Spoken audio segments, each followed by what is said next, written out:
I'm on a quest to get every single Final Fantasy XIV trophy. This is going to take thousands upon thousands upon thousands of hours to do, and I don't have time for that. So I have given myself 2 years, or 730 days. There's no time like the present, so let's get on with it. After completing A Realm Reborn, I meet this guy that I definitely don't know because I've been skipping the plot, because plot is for gunpowder. I travel the world picking up crystals because remember, this is a Final Fantasy game. I then have to pick up sand because we need to make, one of those coloured sand containers. I'll put a picture here so you know what I'm talking about. And then it's time for the first Alliance raid of the run, the Library of the Ancients.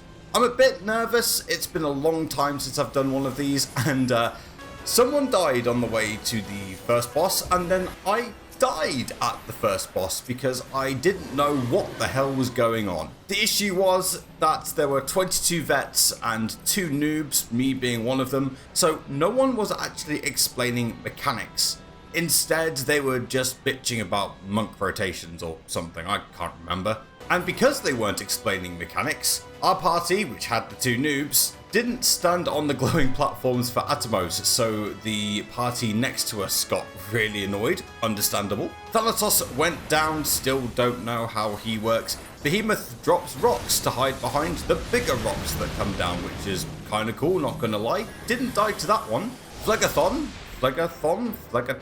I don't know, has glowy platforms to stand on so we don't wipe. I die again because everyone wanted to one-cycle the guy instead of, respecting the mechanics of the fight and saving me from the deathclaw that grabbed me. But to be fair, very understandable.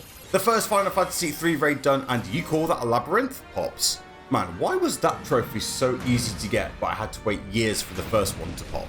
After some more story that doesn't really matter to me, it's time to head to Circus Tower, or it would be if people were queuing for it. I had to wait 17 minutes. In that time, I did look up the mechanics, and I still don't know half of them, but I'm gonna try my best. First up were Scylla and her blue balls that I died to towards the end, as did someone else, because, like most straight men, I panic when there's balls in my face. Glacier is a joke, and mechanics are for cars.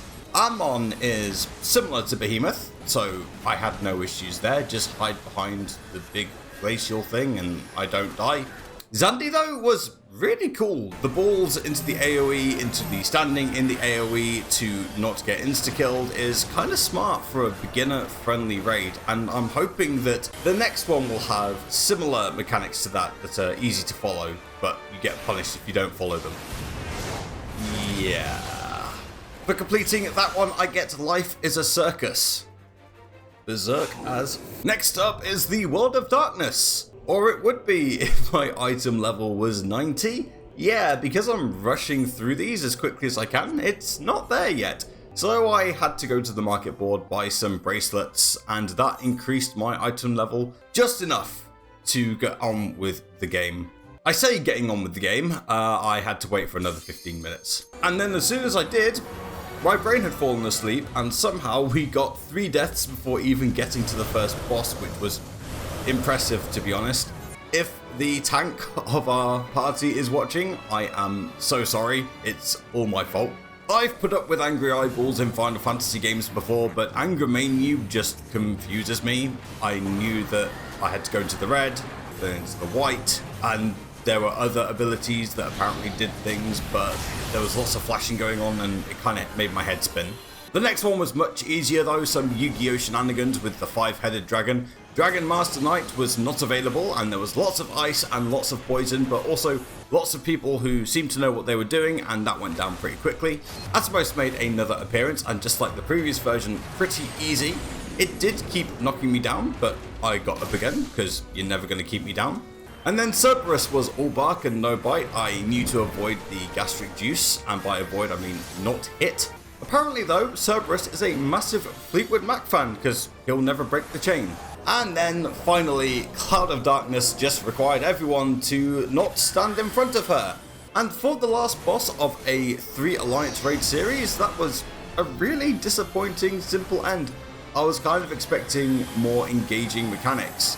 It was a weird feeling that I found the first fight a lot more tough than the last fight, but whatever. And with that, the third and final trophy of the Crystal Tower Raid series is mine as Let the Sun Shine In pops. Honestly, it was really nice to see Final Fantasy III get some love in Final Fantasy XIV.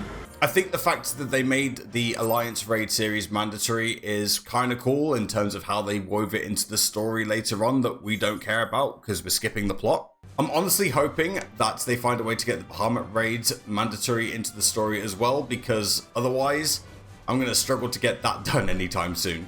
Next up, post A Realm Reborn. But that, my friends, is a story for another day.